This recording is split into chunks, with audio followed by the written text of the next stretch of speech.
Hürmetli vatandaş, bugünkü leksiyalarımızı başlayımız. Leksiyada Sadaka Roza Washington'da sözdeyimiz.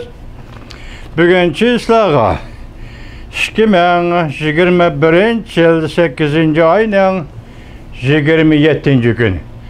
Hepteki cuma hürmetli vatandaş, vaziyet doğrusudur neymi değmez endik falan.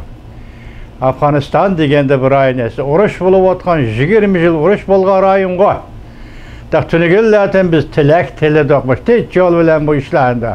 Taliban mı Kabul'a kirdi. Amerika koşmuştattır. Çekinimizdi, çekindi. Hiç yol bilen de tünigen ki muhakimimizdi şunu dedik.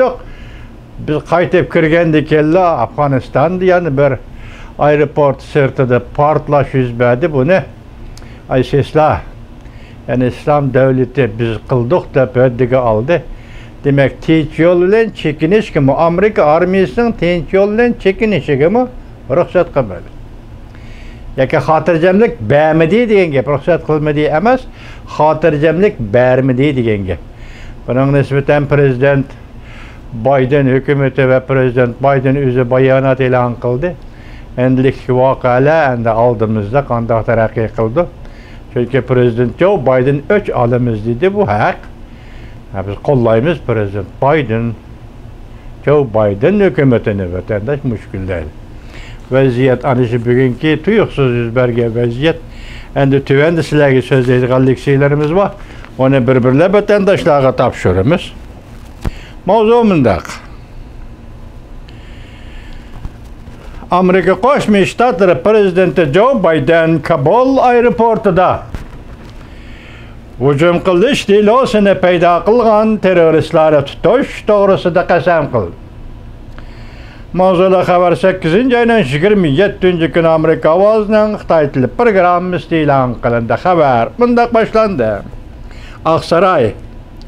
Amerika Qo'shma Shtatlar prezidenti Joe Biden 3 elişqa qasam berib, 8 ayının 26 günü Kabul aeroportunun sırtida yuz bergan hujum qilish voqeasini planlovchilarga zarba beradiganligini bildirdi. Bu hujum qilishda Amerikaning 13 nafar askariy odami vafot bo'ldi. Bir nechini 10 nafar Afg'oniston fuqarolari vafot bo'ldi. Fuqarolar aeroportning sirtida to'planib turgan edi. Ve Afganistan'dan çıkıp gitişine kütüp turgan kişiler idi. Geçirinler. Prezident Joe Biden bütün memleketke sözlüken televiziye notkada mındak görsetti. Bu katımkı hücumunu peyda kılgan kişiler ve Amerikalıkı zarar yetkizişini oylayan her kandak kişiler. Şunu bilip elinler ki biz geçirmeyimiz. Biz vazgeçmeyimiz. Biz ularni qo'llab tutamiz. Ular bedel to'laydi. Bedel to'latkizamiz. İslam Devleti Teşkilatı o'zining Telegram kanalida bir parça xabarda bu qatimki hujumga mas'ul bo'ladiganligini e'lon qildi. Bundan burun bir qancha soat ichida Hamid Karzai aeroportunun sırtida iki o'rinda o'zini o'ltirib elish xarakterli hujum qo'zg'aldi. Hujum Aybi darvozasi, yani aeroport kirdigan darvoza oldida yana bir portlash yaqin yerdagi bir mehmonxonada yuz berdi.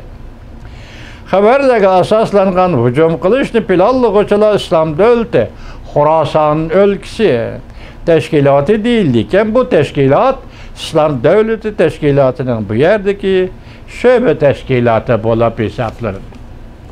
Prezident Joe Biden televizor nutqi sözde biraz vaqt o'tgandan keyin Oqsaroy axborot kotibat boshqarmasining bayonotchisi Jen Psaki Prezident Joe Bidenning nutqini kengaytib fikr bayon qilib mundaq ko'rsatdi. Biz bu teröristlarni qo'llab tutamiz. Ular qayerda bo'lsin, cho'qam ularni halok qilamiz. Axborotda ko'rsatilishicha bu qatimki hujumda 67 nafar Afg'onistonlik vafot bo'ldi. 100 nafardan ortiq Afg'onistonlik yarador bo'ldi.